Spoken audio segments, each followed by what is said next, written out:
Welcome to another edition of Dizzarian Plays MMOs. Today, I wanted to do something a little different and talk to you guys about what actually is an MMO. Now, I know you may be saying, Diz, that's kind of a stupid question. We all know what an MMO is. But there's a lot of discussion around it, and I think there's a lot of confusion. What really came to mind whenever I started thinking about this topic, and the reason that it became such a big issue, I think, is when Dark and Light recently came out. If you remember, Dark and Light used to be an MMO a long time ago. When it first came out, it was actually kind of a fun MMO, but didn't work very well. But it had a lot of great ideas. And since that time, it's changed hands a couple of times, I think. And now the current iteration of this game or this IP is not an MMO. And there's kind of questions around why it is and why it isn't. So I thought I was going to go through this and let's just try to break it down, figure out what an MMO is. So Dark and Light even went so far as to not classify its game as an MMO on Steam. And that's because it only supports small servers. So these are individually instanced servers. So I think the way that's going to work is that anybody could run a server, although there will be officially sanctioned servers. And but they only hold up to a few hundred people, maybe, not in the big numbers. So I think one of the first things that qualifies an MMO is the very first M in MMO, which is massive. And I think a lot of people forget that is one of the qualifiers to what makes an MMO. It has to be massive, and that means that it supports a large amount of concurrent users. Now, that doesn't mean it has to currently support that amount of users, but that it could. And most MMOs that we know support thousands of people at a time. It's not just supporting those amount of people, though, because if we look at a game like Overwatch, there are millions of people online playing that. So it's obviously supporting a large number of those. But the difference in MMO is that these people are able to join each other in a virtual way. So it's not just a chat room. It is that you have this character or this persona online that you and the thousands of other people can communicate with together, and you usually can join in. And so I think that what really brings to the next part of what I think makes an MMO is a persistent world, and that is a virtual type world that you can live in. Now, this could actually be a galaxy. It could be any number of things. I mean, we're saying world in quotes, and it's that there is actually a persistence in a virtual environment that thousands of people can get to. But I don't know that is actually even enough. I think there's one more piece to the puzzle, and that's progression. That you have to have a character that evolves. Now, this could be purely skill-based, I think, but there has to be an evolution of your character in some manner. This is the way, it used to not be just MMOs, it used to be MMORPG, which RPG definitely had that progression. We all know that role-playing games have a progression to them.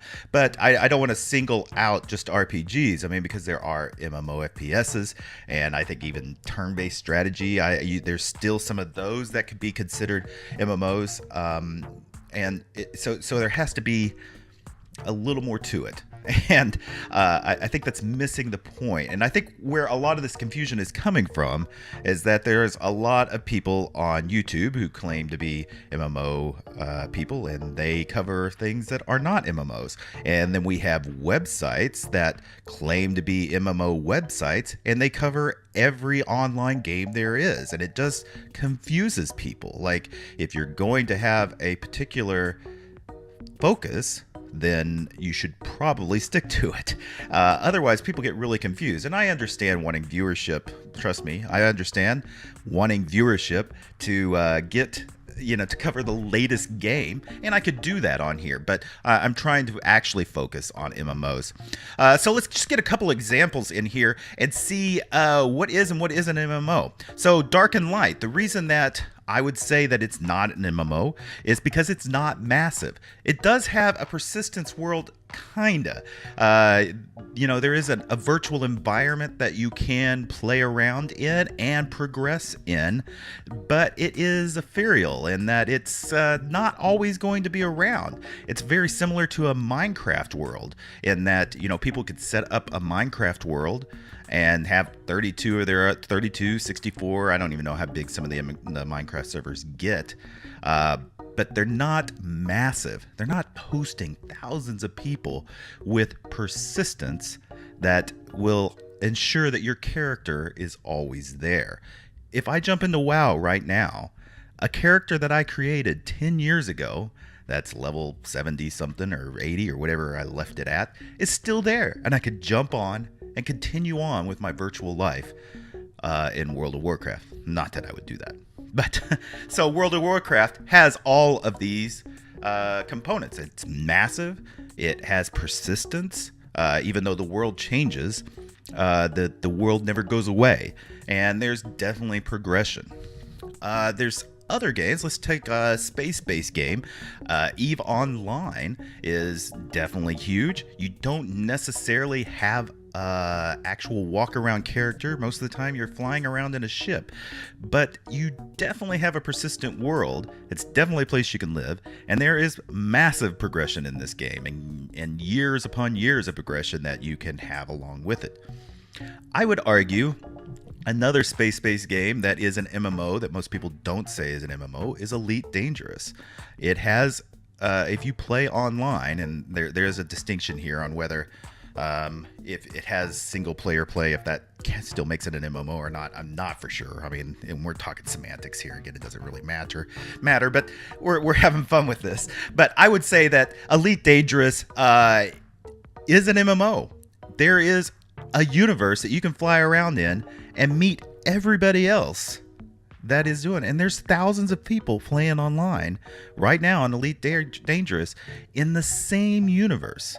Now, they can take their characters offline, but that character progression is still there, and I think that's what links them to the persistent world, and it's massive. There's no end to the amount of people that can play in Elite Dangerous.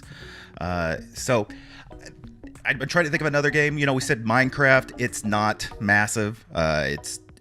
You may have persistence. You do progress, but again, it's not massive. And I think a lot of these survival games, whether we're talking about Conan Exiles, talking about Dark and Light, we're talking about one of the new Citadels, all of these games are not massive. They're not. They don't have the first M in MMO. So I don't believe that they're massive.